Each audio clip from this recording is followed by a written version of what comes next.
Next up on Boring Gear Reviews, we have the Audio Surplus Effects OK DOOMER.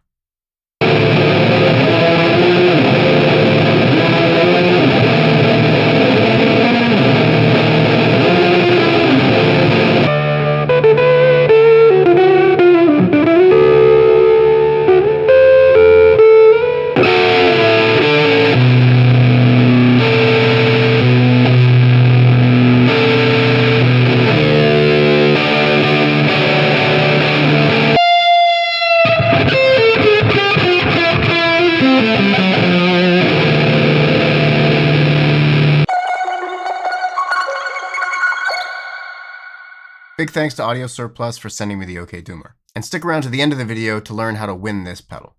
Alright, so for controls, we have this knob. That's it. That's the control. What does it do?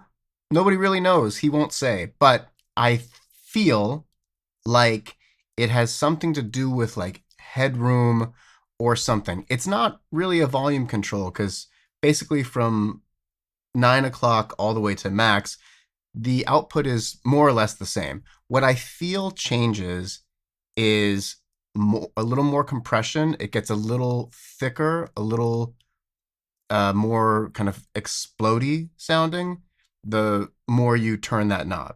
The only difference in volume will be like below 9 o'clock, then you'll hear some drop off and see some drop off. But like I have a feeling it's some sort of headroom control. It doesn't matter because everywhere you turn it, this thing sounds incredible. Internally, we have two trim pots. One is for input, and the other is like a high cut. So you can boost or add treble, or you can reduce the input and kind of lower the gain of the pedal. Lower the gain.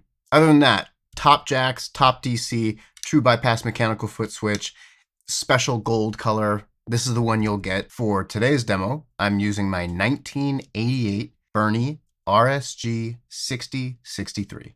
And that will be running into the Universal Audio Apollo X6. And from there, we're going to be going into the Softube JMP 2203 amp plugin.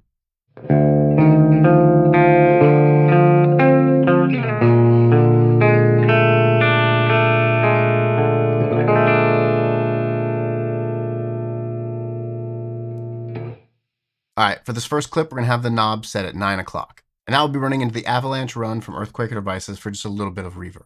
In the beginning part of this clip, I'm going to have the volume rolled back so you'll hear how well it cleans up. What I like about how this cleans up is like, technically it's cleaning up because the gain is reducing, but there's still like a fuzziness or like a noise to it that I love. Like it sounds dirty, which is such a cool sound, especially when you roll up the volume. The characteristics of your tone stay, I'm not going to say the same, but they stay very similar. So it's not like you're going jarringly from a clean tone to a distorted tone. It's like a dirty tone into this huge, gnarly fuzz sound. One really cool thing here is how beautifully it compresses. So you get these huge, thick, a little bit gated chords, and then everything up high, it starts like this very kind of tearing, searing noise, but it's like perfectly clear and just like I said, just really gorgeous compression. At the very end of this clip, I'm gonna hold one high note out, and it is like rock solid and like crystal clear while still being really aggressive. So enjoy.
All right, next up, obviously we're gonna max the knob. So this is as kind of saturated and aggressive and gnarly as it gets. And this is what I mean by the pedal gets like thicker and more kind of squished and explodey without really changing the volume very much. So hyper heavy, like really, really thick and beefy while still being like very kind of gritty.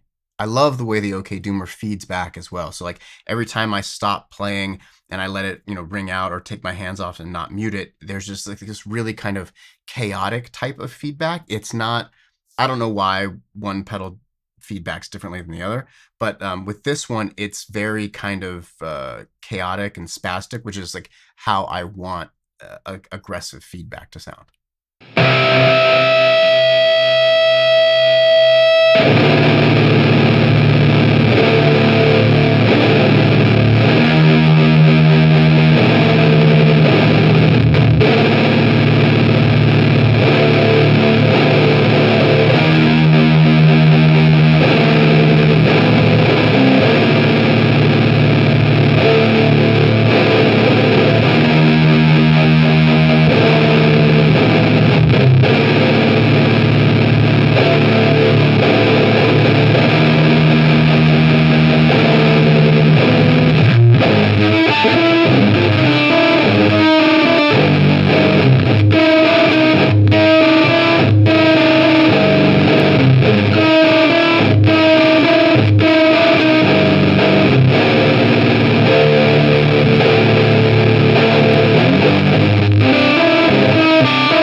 Okay, and for our last clip, I opened up the back and I reduced the input trim pot all the way to the minimum setting. So it comes stock maxed. So in this clip, I just rolled it all the way back.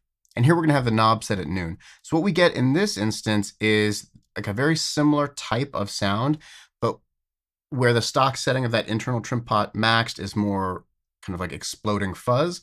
When you roll it all the way back, it kind of changes to like more exploding distortion. Regardless, in the beginning of the clip, we're gonna have the volume rolled back. I'll be playing a little softer, and then at the end, I'll bring it up, and it just sounds like just like awesome, very kind of high gain distortion.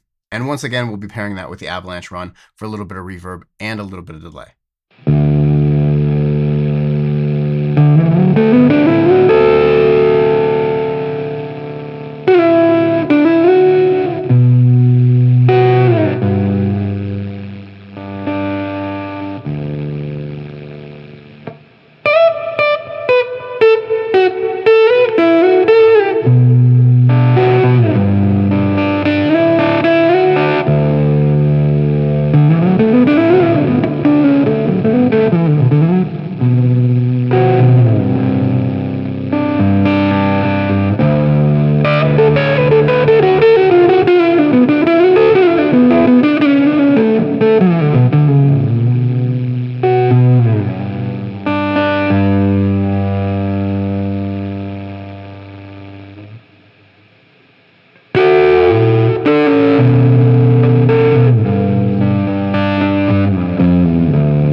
And that's a wrap on the Audio Surplus Effects OK Doomer.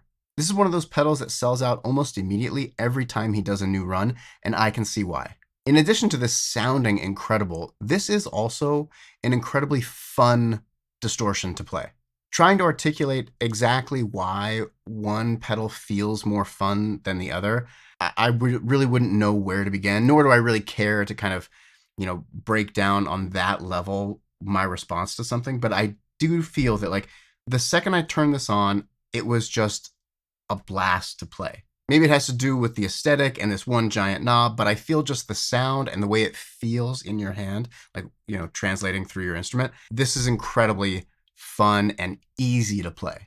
And if you dig this pedal, you can win it, this very one, in this awesome, special, limited gold color. So I've been teasing for a little bit now that we're going to do a giveaway once we hit 2,000 subscribers. Well, we're over 2,000 subscribers, so the giveaway is on. All you need to do is head over to my Instagram at Boring Gear Reviews, and this Friday, May 24th, I'll make the official announcement of all the pedals we're giving away, including this one.